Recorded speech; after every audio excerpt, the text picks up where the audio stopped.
It's 21 days to election 2020. Hello, good afternoon, and welcome to the Midday News. We'll be burying 5 at a go. We're going to bury more. We only want to elect the public. The COVID is real, and therefore protect yourself. Observe the national protocol measures to protect yourself, protect your family. COVID still exists. Observe the safety protocol. This bulletin is coming to you live from the Joy 99.7 FM studios here in Kokomlemle. Is our digital address GA0993341. Also live on Love 99.5 FM in Kumasi. Affiliates across the country, including ATL FM in Cape Coast, Radio Max in Takrady, and A1 Radio in Bolgatanga. We are around the world at myjoyonline.com. In this edition, former Attorney General in ex-President Rawlings' administration cast doubt on Special Prosecutor's ability to prosecute former President Mahama in Eba scandal. The question is, would you have the evidence to be able to prosecute him right now? You can't. You can only get the evidence from the British fraud office, and they won't tell you that. So it's going to be very difficult to prove your case. We have more as he backs calls for Japan royalties deal to be abrogated and thrown out. Education think tank dismisses suggestions that this year's WASI performance is an improvement on previous years. Last year's result witnessed a general improvement in performance of candidates in all the 4 subject areas. This year recorded a general improvement in just 2 out of the 4. We have a detailed analysis coming up. Hundreds trooped to Accra International Conference Center to sign Book of Condolence for late President Rawlings. We'll hear from son of ex-President Atta Mills. Meanwhile, the NDC says it has to win the upcoming election to honor the late former president. The best tribute that we can pay to the memory of our founding father is to win this election convincingly. To win these elections and rescue this nation, Ghana. We have details and in sports. Member of the CAF Medical Committee, Dr. Prince Pambo, is predicting more COVID-induced game suspensions in the Ghana Premier League this season and wants stakeholders to adjust. We've got more in 20 minutes. And Multimedia Group backs 8 awards over the weekend as the company celebrates 25 years of impactful, fearless and credible journalism and broadcasting. It just means that we now need to up our game. It was just to highlight how we waste money in this country. This award will definitely raise the expectation. Very grateful to God and to our listeners and our viewers. And much later.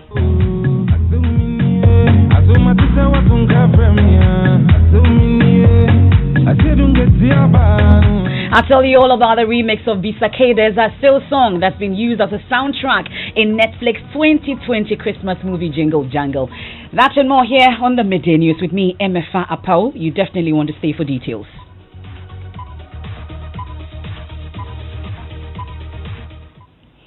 In our very first story for this afternoon, former Attorney General in ex-President Rawlings' administration, Dr. Obed Yawo Asamoah, has cast doubt on the Special Prosecutor's ability to prosecute former President John Mahama in the Eba scandal. Martin Amidu, in the Corruption Risk Assessment Report on the Japan royalties deal, had identified Mr. Mahama as Government Official 1 and explained that he couldn't interrogate the former president because he was preparing for an upcoming election. Dr. Obed Asamoah tells my colleague Benjamin Akapo the Special Prosecutor does not have the requisite evidence to prosecute Mr. Mahama.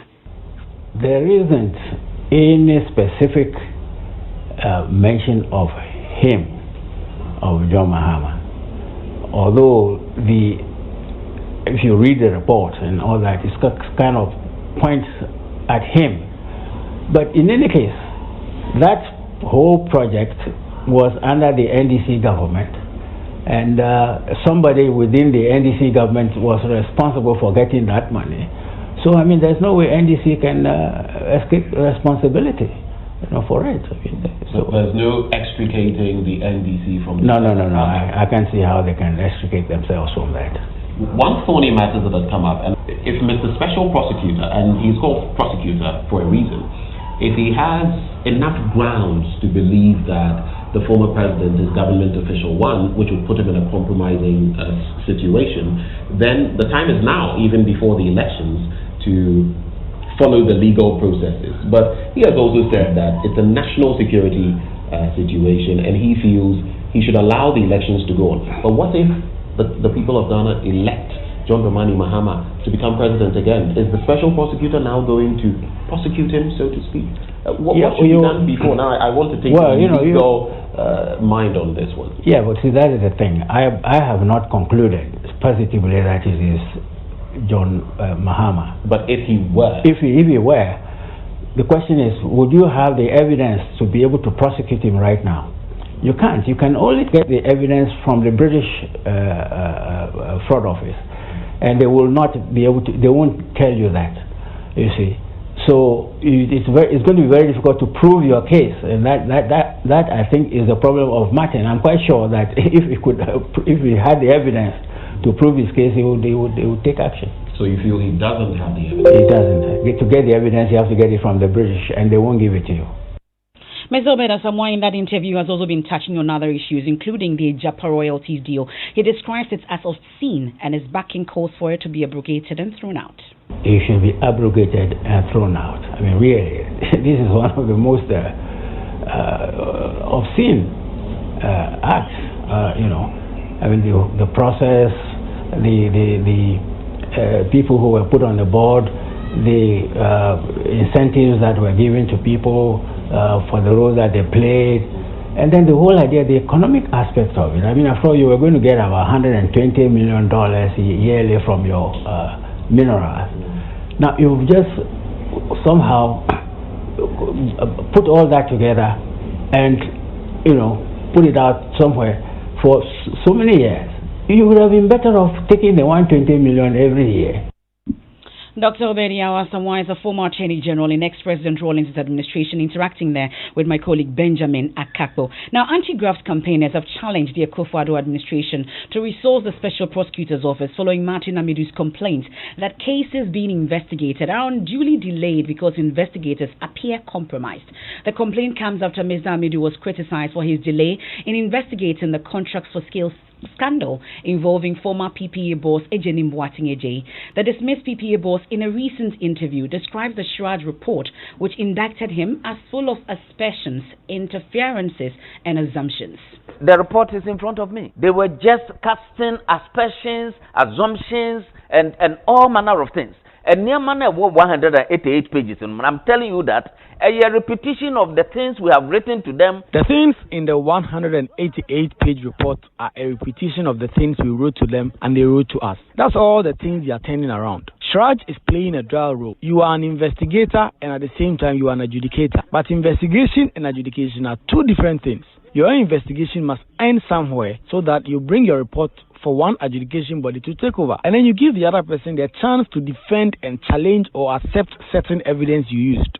Where you give the other party the opportunity to come and defend, challenge or accept certain evidence and certain revelations that you have unveiled.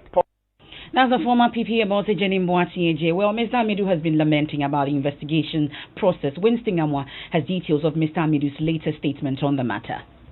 Well, so Mr. Martin Amidu says that, when the case was referred to, he actually indicated to the office of the president that he had been also monitoring the situation. He called Manasseh Azuri-Awuni and told him how he had been collaborating with the Auditor General on this particular issue while commending him for the work.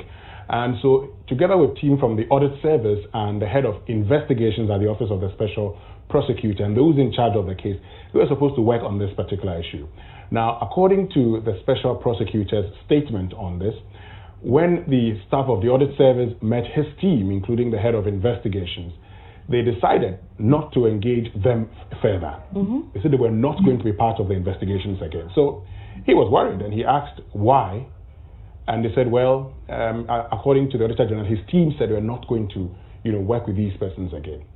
He then said, he asked his members why this situation. They didn't tell him anything. They said, knew nothing about it.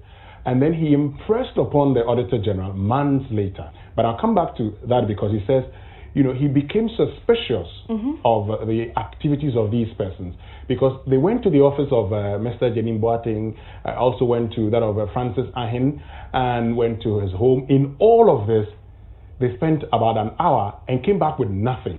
Now, Mr. Amidu, he suspected because there were other cases that they were working on which had stalled more or less. And he mentions the National Lotteries Authority case, for instance. He says months later, he impresses upon the Auditor General to tell him why his staff decided not to work again. And they said that, well, when they met the staff of the Office of the Special Prosecutor, they told him that this was a good case which they could make a lot of money from. And Mr. Hamidu says his own investigation has proven that one of his team members was in constant touch with the suspect's lawyer. And so for him, it was obvious that these investigators had been compromised. And Deputy Head of our political desk, Winston Yamwa, bringing us the latest lamentations of the Special Prosecutor, Martin Amido. We're hoping to speak to a citizens' movement against corruption, Edem Senanos, and when we do, we'll bring it to you. But let's turn our attention to education, because there's been a lot of talk about this year's WASI performance, because the candidates are the first batch of students to have graduated under the free senior high school program introduced by the Akufo-Addo government. That's making it the subject of intense political debate over the period. Well, the provisional results released by the West Africa Examination Council have widely been published as an improvement of previous years, by the education think tank Africa Education Watch says it's inaccurate. Executive Director for Africa Education Watch, Kofi Asare, says the result is not an improvement on last year's, and good performance in core math could have been because of the leakage of the paper. Compared to last year's result witnessed a general improvement in performance of candidates in all the 4 subject areas. All of them. This year recorded a general improvement by candidates in just 2 out of the 4. And so no analysis would end up indicating that in terms of general performance, this year was better than last year. No. However, it must be said that the performance in English this year is worthy of commendation. We performed creditably in English and quite insignificantly, but also positively in maths. One should appreciate the fact that there were inconveniences and ill preparations towards the 2021 compared to the 2091. The second is obviously the widespread leakage of examination papers, especially in commerce, which we alleged, provided evidence, and which WAEC also admitted that there were some leakages from the strong room. And so leakages would have enhanced those who had the questions, would enhance their chances of scoring higher. Kofi Asare is Executive Director for Africa Education Watch. Now, my colleague Kojo Yankson joins me in studio to do some comparative analysis of the figures. Kojo, let's take a look at performances of years preceding the introduction of the free senior high schools. What do we have? Well, we can start with a comparison of 2019 to 2018 as a base year. So in 2019, a total of 346,094 candidates were entered for the exam. This figure is about 9.2% higher than the 2018 candidature, which was about 316,999. The provisional results indicate that there were improvements in the performance of candidates at A1 to C6 in all of the core subjects. So core maths, for example, recorded the most significant improvement in A1 to C6 over that of 2018. So it's about an increase from 38.33% to 65.31%, getting a pass there. There was also a noticeable improvement in integrated science, 50.52% in the previous year to 63.17% in 2019, with English language recording a modest improvement, 46.91 in 2018, 48.96 in 2019. Okay. Social studies also showed a slight improvement in the performance of candidates, about 73.27% to 75.43%. Now, let's take a look at this year's results using what you've just given us, the 2019 as a base year. All right. Now, in 2020, 375,763 candidates sat the exams. Now, this figure is 8.6% higher than 2019, where we had, as I mentioned, 346,098. The provisional results indicate that there were improvements in the performance of candidates at grades A1 to C6 in English language and core mathematics. Now, on the other hand, integrated science and social studies recorded a decline in performance of candidates at grades A1 to C6 in 2020. Interesting. Kojo, a big win over the weekend. We'll talk about it much later during the bulletin. Now, let's turn our attention to other stories now. Hundreds are trooping to the Accra International Conference Center to sign the Book of Condolence opened for the late President Jerry John Rawlings, who passed away last Thursday. Chief Justice Kwesi Enin-Yeboah and other members of the judiciary were led Learning have also been at the center to sign the Book of Condolence. A while ago, Speaker of Parliament Professor Michael Quay and a host of MPs also signed the book. Now, son of late former President John Evans Atta Mills, Kofi Sam Atta Mills has also been paying tribute to ex-President Rawlings. We'll get to hear from him shortly. But Joy News editor Fred Smith is live at the conference center and joins us with more. Fred, what's the atmosphere at the conference center this morning as all these prominent Ghanaians troop in to sign the Book of Condolence, open in honor of the former president? Yes, Emefa, the mood is completely somber and filled with sadness as hundreds are trooping to sign the Book of Condolence. At the outer hall of the Accra International Conference Center, a desk has been placed. On it is a portrait of the former president in his signature fugu over a white shirt, and by the sides of that portrait are flowers to match, and then to the left, the Ghana flag. That's where all the dignitaries are sitting to sign the Book of Condolence for the former president this afternoon. Earlier, we had the Speaker of Parliament, Professor Aaron Michael Quay, sign that book. We had the Chief Justice, as you mentioned, sign that book as well. We've also had the Deputy UN Secretary General, Amina Mohammed, signing together with Hannah Tete, who was Ghana's Foreign Affairs Minister under the Mahama administration. These are the personalities who've been signing. Here are Kimathi Rawlings, the son of the former president, Zaneto Rawlings, the MP, also the daughter of the former president, as well as many other family members seated to welcome guests or dignitaries who are signing the Book of Condolence. So these dignitaries who've signed the book so far, have you had the opportunity to speak to them, and what have they been saying? Indeed, almost all of them have refused to speak to the media, especially to reflect the mood here. No one has actually given an interview.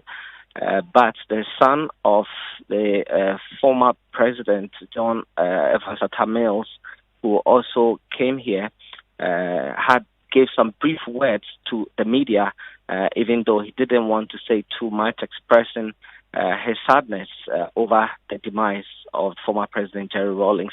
2008, and made sure that he became president. Obviously had a huge impact in my life, and today I get the level of recognition I get because of those single decisions that he made.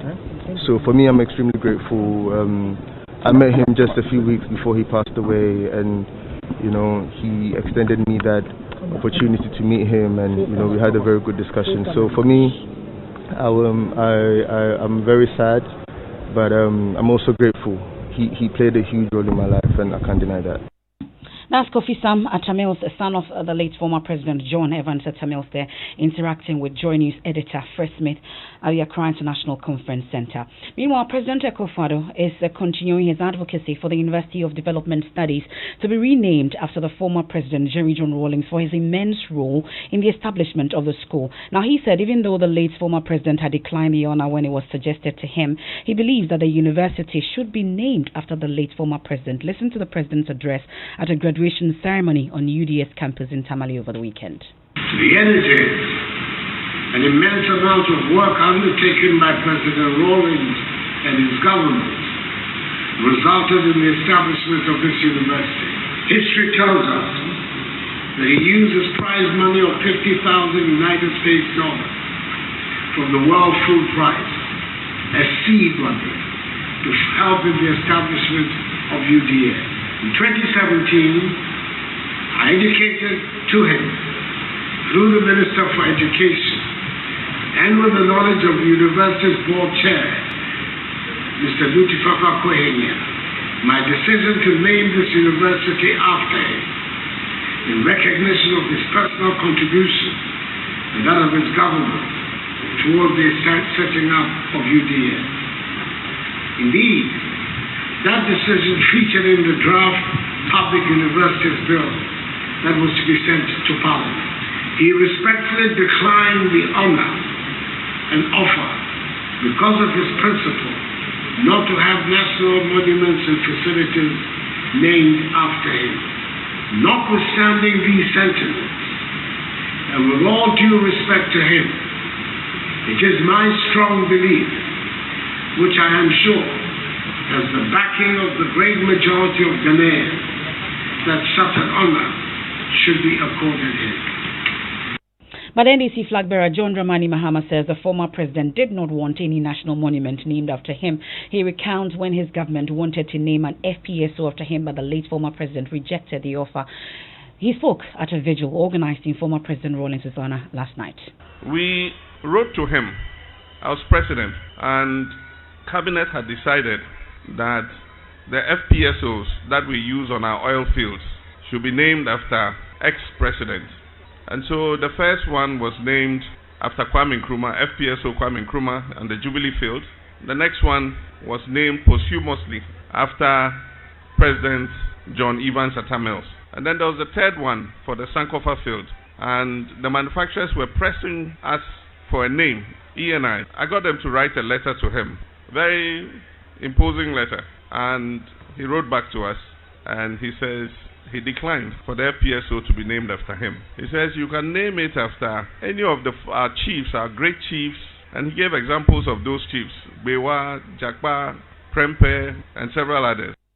Former President John Dramani Mahama. Now, some former appointees of the late former President Jerry John Rawlings have also been sharing details of the experience working with him on the probe. We can first hear from the former Minister of Trade and Industry, Emma Mitchell. There wasn't any difference. In fact, that was one remarkable style that I found he had. He would listen to everyone.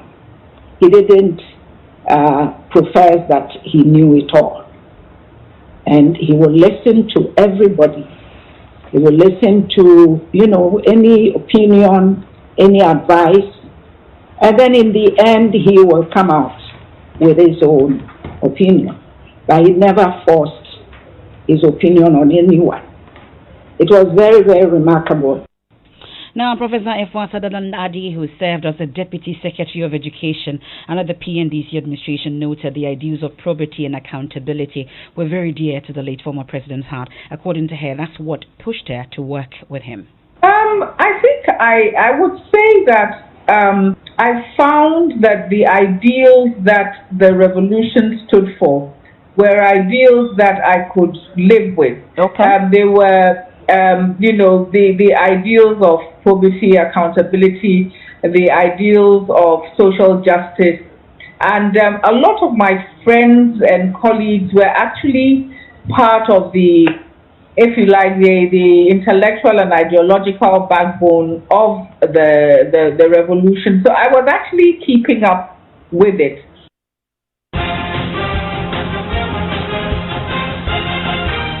And it's time to get into the election headquarters now. And General Secretary of the NDC, Johnson Asiedu Nketia, says the biggest last respect he can give to its founder and former President Jerry John Rawlings is by winning the 2020 elections. According to him, that is the only way the party can properly implement the values President Rawlings stood for.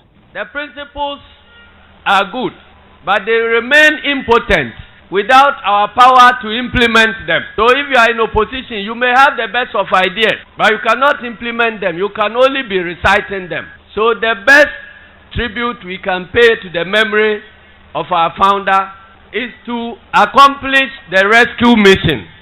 That will position us to implement the principles he lived and died for. He taught us that in every struggle, when comrades fall, we walk over their bodies to ensure that the mission is accomplished before we come to count the dead. So, ladies and gentlemen, be fired up by the temporary demise of our founder to win these elections and rescue this nation, Ghana, which was dear to his heart, from the very ills he has fought against all his life.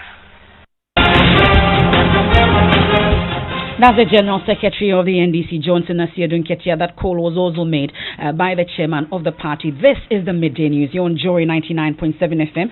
Former Attorney General in ex-President Rawlings' administration, Obed Asamoah, cast doubt on special prosecutors' ability to prosecute former President Mahama in Eba scandal. We also heard him call for a Japa royalties deal to be abrogated and thrown out. When we return from the break, we have Sport and Multimedia Group backs 8 awards over the weekend as the company celebrates 25 years of impactful, fearless and credible journalism and broadcasting. It just means that we now need to up our game. It was just to highlight how we waste money in this country. This award will definitely raise the expectation. Very grateful to God and to our listeners and our viewers. We're going to make every moment special. Whether it's I See You People, there's more than enough drama series to bond over. There's something to keep you. What are you doing today, man? Endlessly entertained. You won't miss the action between. Nobody will be better. Ronaldo or Messi. We're not going to rescue you from Auntie's questions. So you said when you get married now. That will give you ideas. Choose DSTV this holiday season and make it your moment for only 45 Ghana cedis per month. Or join us by buying a DSTV Zappa decoder for 229 Ghana cedis per with 1 month access. Remember, you can now pay your subscription, reset or activate your account, as well as buy a decoder with our over 100 Pay Buddy stands and mobile agents at no extra cost. At Fisher Pole, Bronya just got live with DSTV. Call us on 0302-740-540 or SMS 1731. DSTV, it's your moment. Let's Bronya dear. We're going to make every moment special. Whether it's I See You People, there's more than enough drama series to bond over. There's something to keep you. What are you doing today, man? Endlessly entertained. You won't miss the action between. Nobody will be better. Ronaldo or Messi. We're not going to rescue you from Auntie's questions. So you said when you get married now. That will give you ideas. Choose DSTV this holiday season and make it your moment for only 45 Ghana cedis per month. Or join us by buying a DSTV Zappa decoder for 229 Ghana cedis per with 1 month access. Remember, you can now pay your subscription, reset or activate your account, as well as buy a decoder with our over 100 Pay Buddy stands and mobile agents at no extra cost. At Fisher Pole, Bronya just got live with DSTV. Call us on 0302-740-540 or SMS 1731. PS our progress.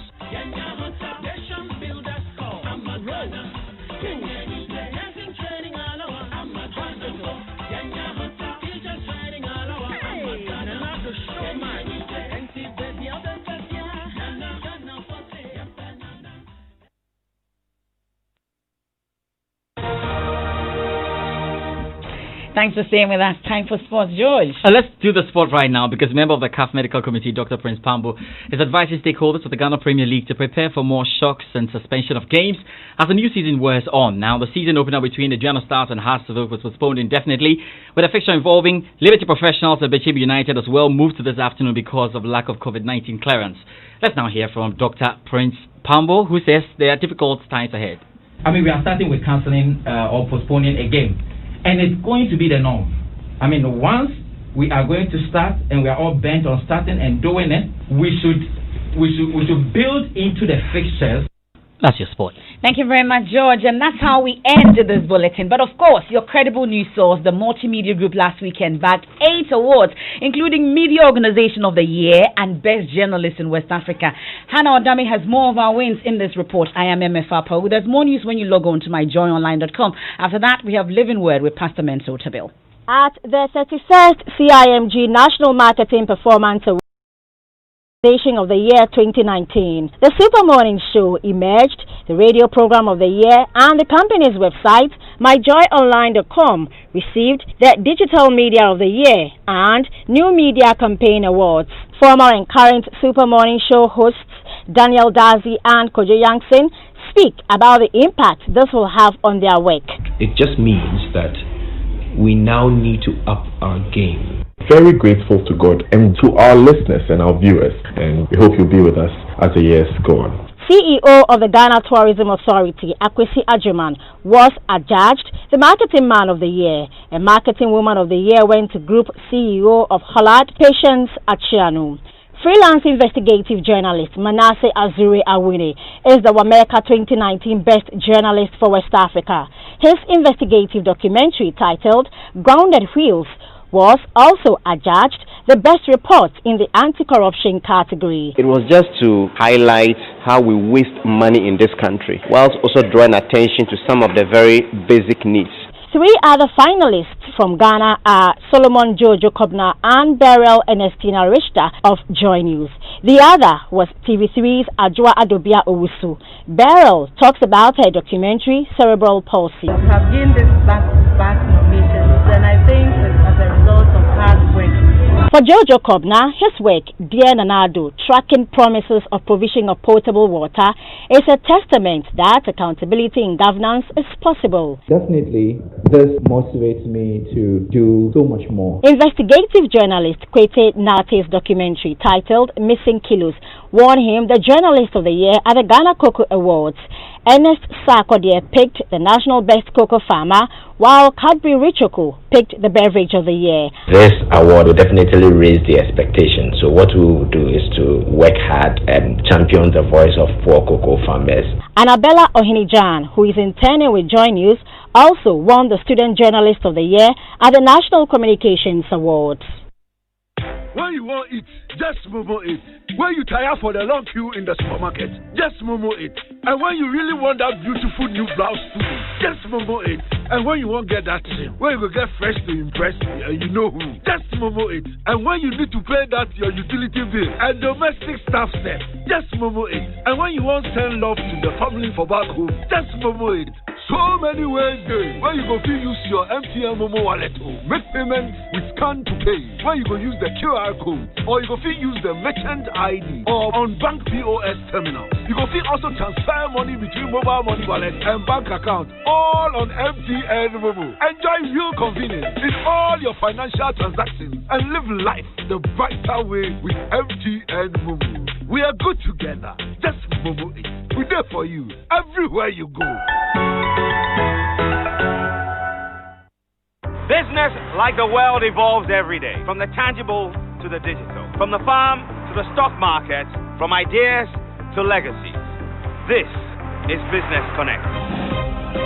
Business Connect shows Mondays at 9 p.m. only on Joy Prime.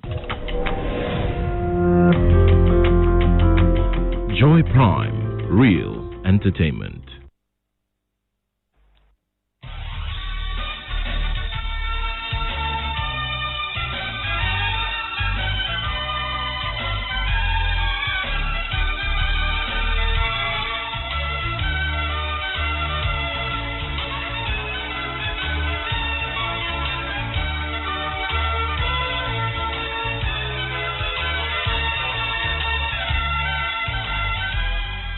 Bringing hope to many around the globe, transforming lives into legacies. Living Word with Pastor Mensa Otabil.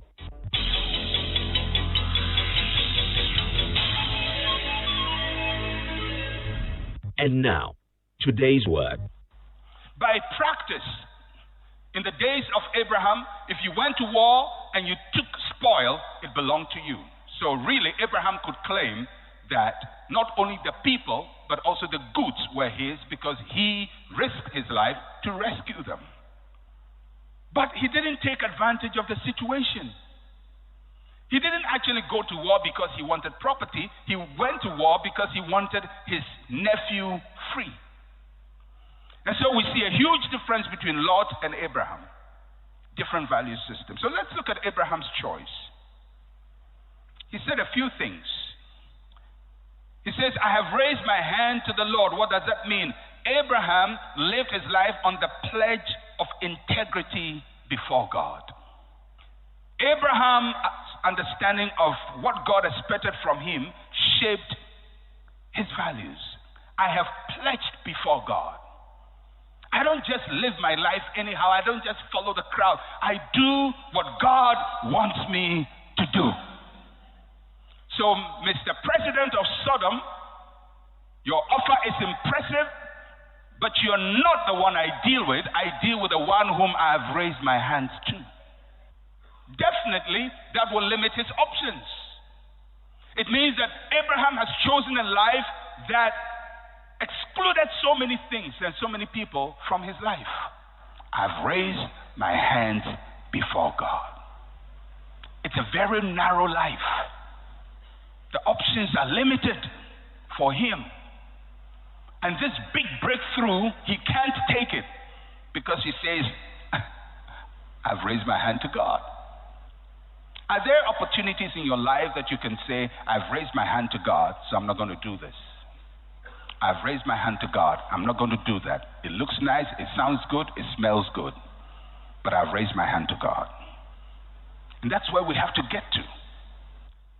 Abraham's choice was based on honest acquisition of wealth. He was committed to honest acquisition of wealth. He says, I would take nothing that is yours. Abraham said again. Abraham was not a mercenary who only fought for money. He wanted everybody gathered to know, yes, I am strong, yes, I have an army, but my sword is not for hire, and I don't fight for money. There is something more important that will make me go into battle, but not just money.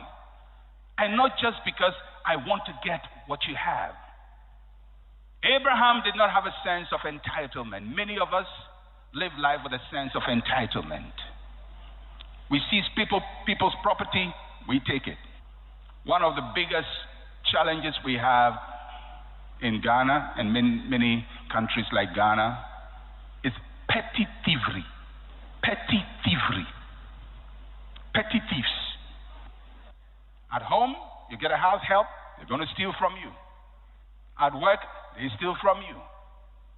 Everywhere, they steal from you. People are always looking for opportunity to pinch. Office paper, office pen, office this, and office that. They have to claim TNT for traveling. They will extend the mileage. They have to reclaim petrol. Instead of 2 gallons, they claim 4 gallons and lie because they want to take what they have not worked for. It is the lifestyle of the Broadway. Abraham said, I have pledged to God, I'm not going to take anything that is yours. He's saying, it's your property. I fought for it, but originally it is your property, and I'm not going to take it because I know how to prosper by myself. I'm not looking for shortcuts. I'm not looking for already-made solutions to my problems. I know how to work hard. Hard work doesn't kill me. On the narrow road, that's how we talk. I'm not marrying because I need a quick access to prosperity. So I see that individual who doesn't qualify by any measure to be my spouse, whether it's a male or female, because these days it goes either way. There are men looking for prosperous women. No matter how they look, function, behave, we're looking for the easy way out. And there are ladies whose eyes are recklessly eyeballing, going left, right, left, right, left, right, looking. And even when the man is married, they want to get him by force. Are you a lazy person? It's the Broadway. The people who are stealing people's businesses, stealing people's money, undercutting people, all because they want to reap where they have not sown. So Abraham says, I'm committed to honest acquisition of wealth. I will take nothing that is yours. We have to make that decision. We have to make that promise. I will take nothing that is yours. You can put your wealth in my hand. I will not take it. You can trust me. I will not take it because it is not mine. Oh yeah. You can put your wife in my hand and she's safe. Can you say that? You can put your husband in my hand and he's safe.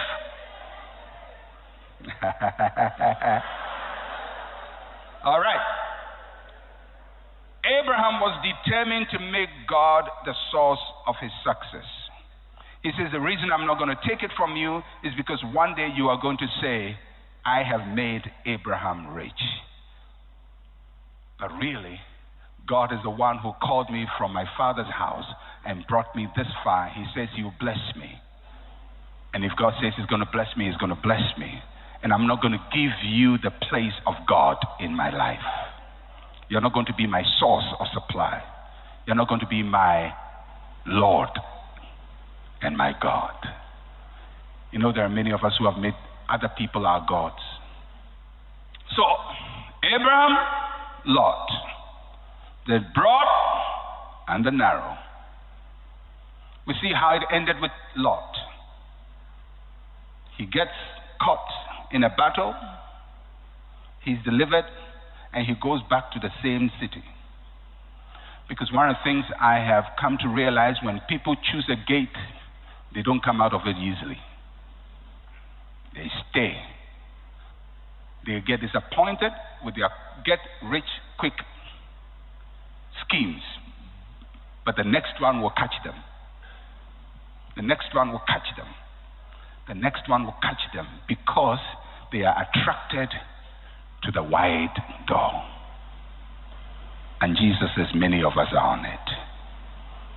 That's why sometimes we repeat the same thing happens to us over and over and over and over and over and over and over. We make investment, it gets lost. We make investment, it gets lost. We start something, and then after some time, you're going to say it's a witch. I believe that there are people who can supernaturally try to limit your access to God's blessing, but sometimes you have to ask yourself, what am I doing about this? What is it about my values, my choices, that makes me always have these things happening to me? People are cheating me every day. Are you predisposed to the Lot way of life or the Abraham way of life?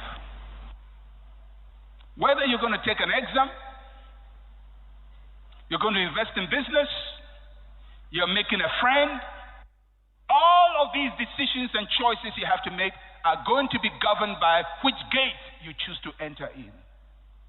You make friends because you want to take advantage of them. Or do you make friends because you want to really invest into their lives? Are you choosing the narrow gate or the broad gate? So, in conclusion, let's look at the lessons we learned from what we've looked at today. If we're going to choose, we have to choose on the basis of godly values. This is where we should start. Our choices must rest on godly values. God does not choose on the basis of appearances. God chooses on the basis of his eternal purposes. He looks at the heart. He looks deeper. Because beauty is vain. Stature is deceptive. Get it? Beauty is vain. Stature is deceptive. Money will fly. Whether you're choosing a marriage partner or a business opportunity, we must go beyond the surface attraction. We must go beyond self-interest. Choose on the basis of godly values. Second lesson, choose to work towards your desires. Work is not a curse. Hard work is not a disgrace. Even when God makes a promise to us, we must work to bring it to pass. Israel was given a promised land, but they had to fight to possess it. They were promised a land flowing with milk and honey, but they had to plant the corn and the wheat and the barley in the land flowing with milk and honey. Because in the land flowing with milk and honey, nothing flows. Everything grows. It's going to take hard work. It's going to take concentrated effort. You want to pass that exam? You're going to learn. You're going to learn. You can't be joking and then go for a prophetic word and hope that a prophecy will pass the exam for you. You will fail with the prophecy. If you want to pass, you're going to work hard. You're going to sit down and concentrate and learn. There's no easy way. It's a narrow gate. You're going to learn. You want your marriage to work? You're going to stay and work hard and change. And ask for forgiveness and apologize. And be caring and be courteous and be generous. And be kind and be nice and stop insulting. It's the narrow road. It's easy anytime you have a problem with your wife to say, go home, leave home. Or anytime you have a husband with your husband, I'm leaving. Values. Because if you don't get the values right, every little thing will shift you. We have to build well. We have to build well. We have to choose to go the full distance of our journey. When you choose the narrow gate, you will travel a difficult path. You will have struggles. You will have setbacks. You will have disappointments. You will see others on the broad way who take the easy way out and be tempted to also take the easy way out. However, if you choose to enter through the narrow gate, you must stay on track to the end of your journey. And Jesus says you will find life. You will find life. Honest labor will produce some results for you. You can't go to work late and hope to be promoted. The Christians who go to the office and they spend all the time reading the Bible. I'm happy you want to read the Bible. But you have options as to where to read the Bible. Read it at home, or during your break time, or after work. But not on the job. There's a client waiting for you. He doesn't need the Sermon on the Mount. He needs you to deal with that issue. Choosing the narrow gate is difficult. You're going to see people prosper. You're going to see people use shortcuts. Especially if you are a young girl, you say, I'm going to live holy for God.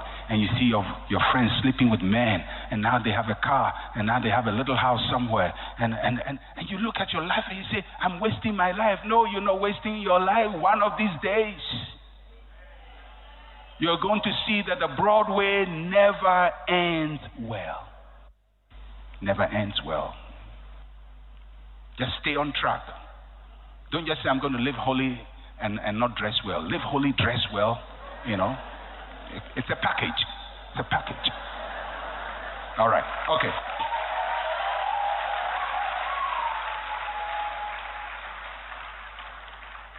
And the final lesson we learn is that we have to choose to let God be magnified through our story. The end of the road for those who choose the narrow gate is good. And if you stay faithful to the end, your life will be a testimony to the glory of God. I want people to say, this is the doing of the Lord. That's one of the decisions we took as a church when we began. Right from the beginning of the church, we said we're not going to look for money in America or in Britain or in any Western world. We're not going to beg for money. We're not going to serve them for money. And even if they give us donations, we will not take it. Because we want to prove to the whole world that the God of all flesh doesn't live in America or Britain. That here in Ghana, if you are faithful to God, He can bless the work of your hand and He can do great things with you. It's a narrow road. It's a narrow road. I remember when we started our church very young, we were in that classroom beating the cupboard with our fists. My hands were bleeding. Beating cupboards. And there is a church which was supported by a missionary that was meeting close from us. At that time, when you look around, they have trumpet, they have organ, they have guitars, they have sound system. You are beating on tables. And a missionary wants to help you, you say no. And I said no to many people. I said no very nicely. Not to reject them, but to let them know I have lifted up my hands to God. I have made a vow to God that if He's God who He says He is, I don't need to go and bet in America to survive, that God can prosper me in Ghana and God can increase me. And if He cannot do that, I will still trust Him. Now we have trumpet and keyboard And not only in this church, but in hundreds of churches all over the country. And we have more than that. What if I had gone the broad way? I would never learn to trust God.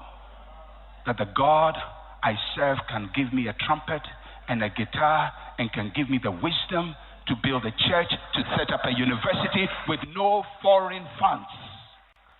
No foreign funds, no donor agencies.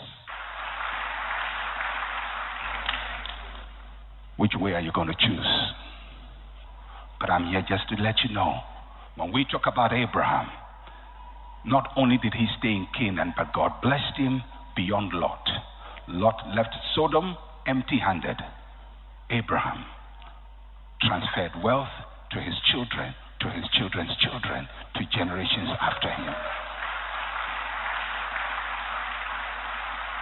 If you stay with God, He will not fail you. So all I've done is give you general rules. Anytime you're making a choice, ask yourself, is this the broad or the narrow? God bless you.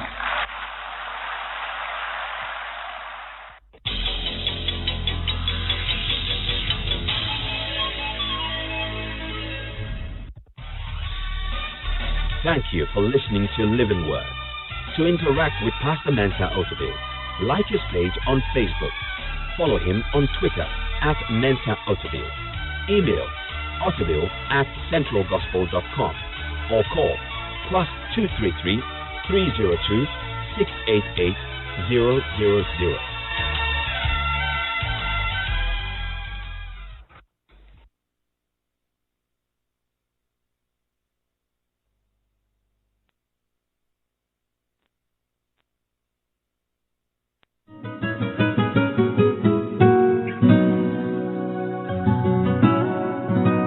Mirime watu nyamisu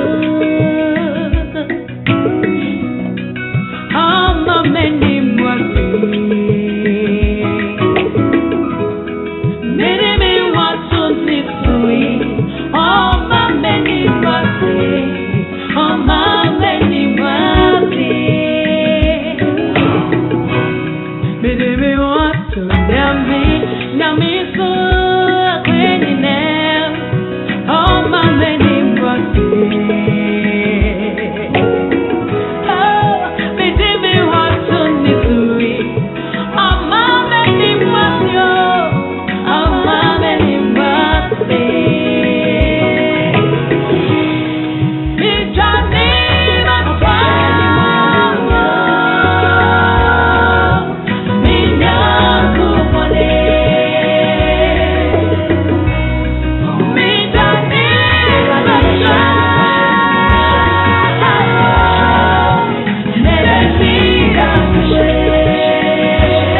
It's 1 o'clock. Hello, good afternoon. Welcome to the Joy Business Report.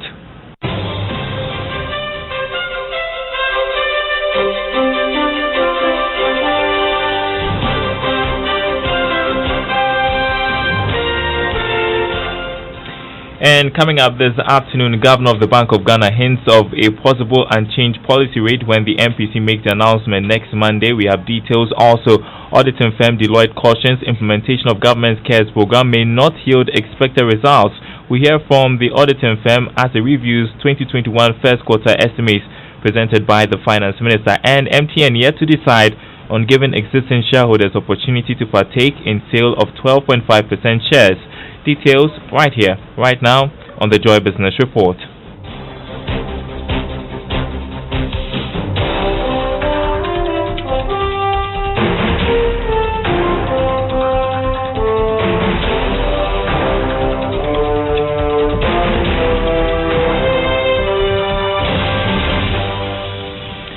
My name is Darryl Kwal. Thanks for being with us. The Joy Business Report at 1 is brought to you by EcoBank, the Pan-African Bank.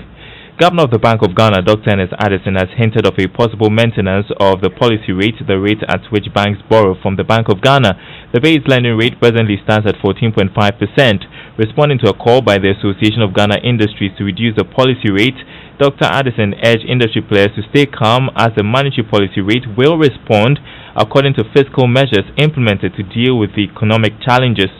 We probably need to have patience to allow the system to consolidate itself and expect interest rates to go down consequently. And I say so because if you look at the profile of policy rates over the last 3 years, we have consistently gone down on the policy rates over the last 3 years. To January this year, when we stopped at 14.5%, and the monetary policy rate has sort of stayed there. And there are reasons why they have stayed there. You're looking at the impact of the shock, and the impact of the shock, especially on the government's finances and the budget. So this is not the time to put the financing of the budget at risk by sort of going further down on the policy rate. And I think that as we move into 2021, when the fiscal challenges are sort of moderated, one can reasonably expect the monetary policy rate to respond to those improvements. Governor of the Bank of Ghana, Dr. Ernest Addison. Meanwhile, the Monetary Policy Committee of the Central Bank will commence its quarterly review meeting this Wednesday. Now, interest rates on Treasury bills could be falling in the coming weeks, but marginally if the consistent drop in inflation is sustained. That could also ease the cost of credit, albeit slightly. Charles Nexon-Yeboah has more. The persistent decline in inflation since July towards the Bank of Ghana's target band of 6 to 10% could create a window of opportunity to drive down Treasury yields in the coming weeks. This is because demand has exceeded supply in the last 8 weeks auctioning of Treasury bills. Interest rate on the short-term security